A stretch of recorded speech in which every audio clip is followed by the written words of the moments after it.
Hello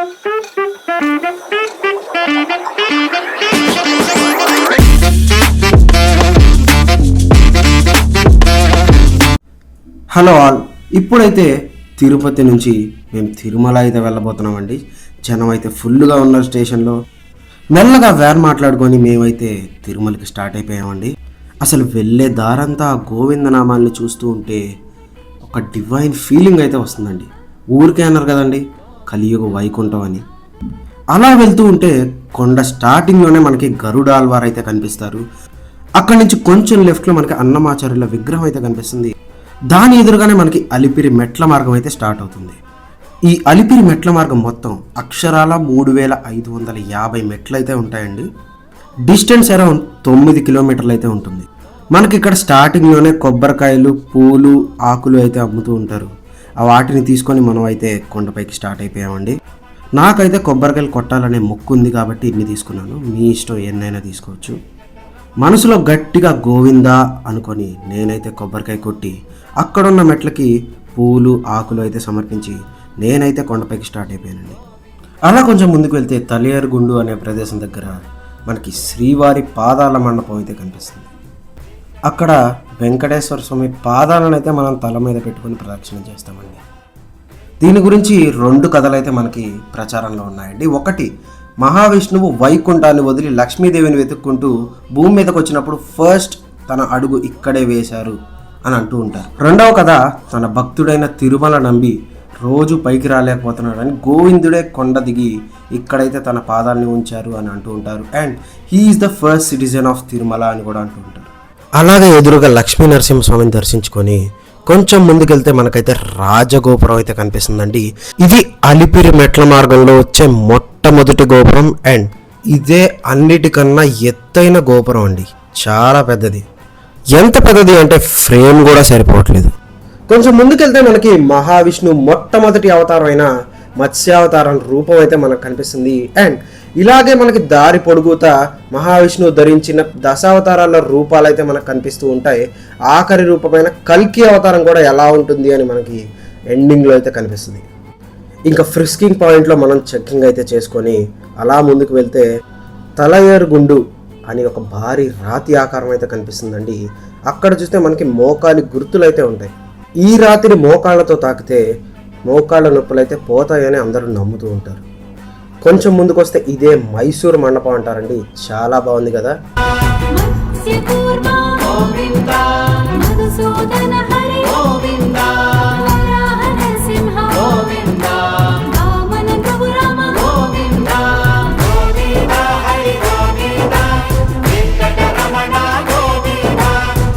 ఇంకా అలా నడుస్తూ మనమైతే 1000 మెట్లు అయితే ఎక్కేసామండి. కొండ మీద అసలు గాలి అయితే లేదు. చూడండి, ఒక్క ఆకు కూడా ఊగట్లేదు. ఇంకా వల్లగాక మనమైతే సోడా తీసుకున్నామండి. ఆ సోడా తాగిన తర్వాత కొంచెం ప్రశాంతంగా అనిపించింది. ఈ పాప ఎవరో అందరినీ ఆపి మరీ చాక్లెట్స్ అయితే ఇస్తుందండి. చాలా బాగా అనిపించింది నాకు. ఇక కొండ పొడుగుతా మనకైతే తినడానికి, తాగడానికి అసలు ఇబ్బంది ఉండదండి. ఇలా మెట్ల మార్గంలో అక్కడక్కడ మనకైతే ఇలాంటి షాప్స్ అయితే ఉంటాయండి. మనకైతే నీరసం రాకుండా సోడాలు, కూల్ డ్రింక్స్ ఇలాంటివి అయితే తీసుకోవచ్చు. బట్ నేను చెప్పేది ఏంటంటే ఫుడ్ అనేది కొంచెం లైట్గానే తీసుకోండి. ఎందుకంటే కొండ ఎక్కేటప్పుడు మనకి ఇబ్బంది రాకుండా ఉంటుంది. ఇంకలా మనం మెల్లగా గాలి గోపురం దగ్గరికి అయితే వచ్చేసామండి. ఈ గోపురం మీద మనకి కనిపిస్తున్నాయి కదా ఈ శంకు చక్రం, ఈ తిరునామాలు, ఇవి రాత్రి అయితే మనకి లైట్స్ అయితే ఆన్ చేస్తారండి. ఆ విజువల్ అయితే చూడ్డానికి చాలా బాగుంటుంది. అండ్ ఈ నామాల లైట్ అనేది మనకి తిరుపతి నుంచి ఇంకా చాలా బాగా అయితే కనిపిస్తుంది. అండ్ రీసెంట్గా ఆదిపురుష్ ఆడియో లాంచ్లో మనం ప్రభాస్ మాట్లాడుతున్నప్పుడు కూడా ఈ నామాలను అయితే మనం చూడొచ్చు. ఈ గాలి గోపురం దగ్గర అయితే మనకి ఫుడ్ అయితే దొరుకుతుందండి. ఇక్కడ చాలా స్టాల్స్ ఉంటాయి. అండ్ ప్రతి చోట అయితే మనకి టిఫిన్ అయితే దొరుకుతుంది. అండ్ కొండ మీద ప్లాస్టిక్ ఎలవలేదు కాబట్టి ఇక్కడ ఫ్రీగా అయితే మనకి జలప్రసాదం అంటే వాటర్ అయితే దొరుకుతుంది. ఈ వాటర్ అయితే చాలా ప్యూర్గా ఉంటాయండి.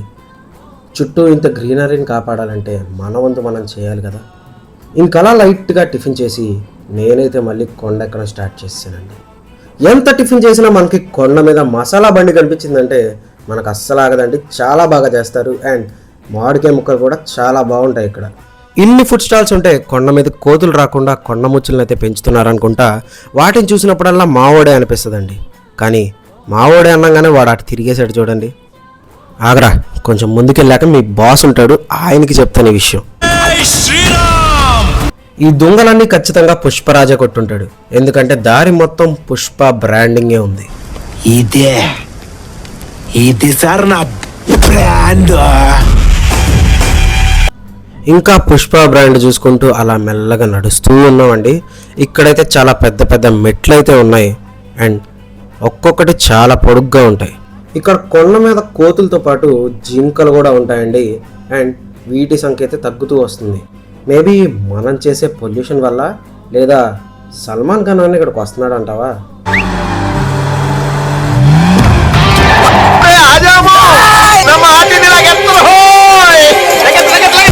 ఇంకా సక్సెస్ఫుల్గా మనమైతే 2830 మెట్లు అయితే ఎక్కేసామండి. ఇంకా ఫుట్పాత్ అయితే ఉంటుంది ఇక్కడి నుంచి. దీని మీద నడిచేటప్పుడు చిన్నపిల్లలు కానీ పెద్దవాళ్ళు కానీ చాలా జాగ్రత్తగా వెళ్ళాలి, ఎందుకంటే బండ్లు అనేవి ఆపోజిట్ డైరెక్షన్లో వస్తాయి కాబట్టి వాళ్ళు కొంచెం కంట్రోల్ చేసుకోలేరు, బికాస్ ఇది ఘాట్ రోడ్ కాబట్టి.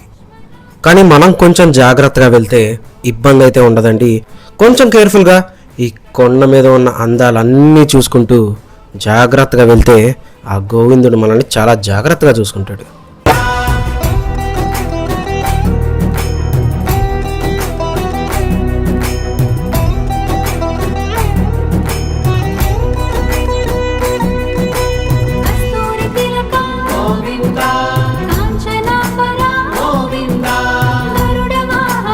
ఫుట్పాత్ మొత్తం నడిచిన తర్వాత మనకైతే మోకాళ్ళ పర్వతం అయితే వస్తుందండి. కరెక్ట్గా ఈ పాయింట్ నుంచి తిరుమల అయితే మనకి 2.40 కిలోమీటర్స్ అయితే ఉంటుంది. సో దాదాపుగా మనమైతే కవర్ చేసినట్టే. అండ్ ఈ మోకాళ్ళ పర్వతం మీద చాలామంది అయితే మోకాళ్ళతో ఎక్కుతూ ఉంటారు. నేను కూడా మోకాళ్ళ మీద ఎక్కడం వల్ల నేనైతే చాలా వరకు విజువల్స్ అయితే కవర్ చేయలేకపోయాను. అలా నడుచుకుంటూ ఎండ్ వరకు అయితే వచ్చేసామండి. ఇంకా 150 మెట్లు మాత్రమే ఉన్నాయి. అమ్మయ్య, మొత్తానికి ఆ దేవుడి దైవాళ్ళు అయితే నేనైతే ఈ కొండ ఎక్కడం అయితే కంప్లీట్ అయిపోయిందండి. నాకు అరౌండ్ 5 అవర్స్ అయితే పట్టింది. చాలా లేట్ అయినట్టే, చెప్పాను కదా ఫస్ట్లో గాలి లేదని. అండ్ బ్రేక్ఫాస్ట్ చేయకపోవడం వల్ల నాకైతే కొంచెం నీరసంగా అనిపించి కాసేపు ఆగాను. ఏదేమైనా శ్రీనివాసుడి దైవాలు మొత్తం కంప్లీట్ చేసి నేనైతే నా గెస్ట్ హౌస్కి వెళ్ళిపోయి రెడీ అయిపోయి దర్శనంకి అయితే స్టార్ట్ అయిపోయానండి. ఇది నా లుక్ అని చూపిస్తూ కెమెరా ముందు ఫోజులు అయితే కొట్టి నేనైతే దర్శనానికి వెళ్ళిపోయానండి. ఏడుకొండలవాడ వెంకటరమణ గోవిందా.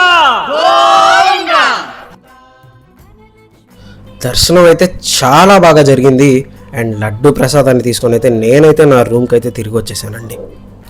ఇంకా సాయంత్రం ఫ్యామిలీతో కలిసి నేనైతే అలా షాపింగ్కి వచ్చానండి.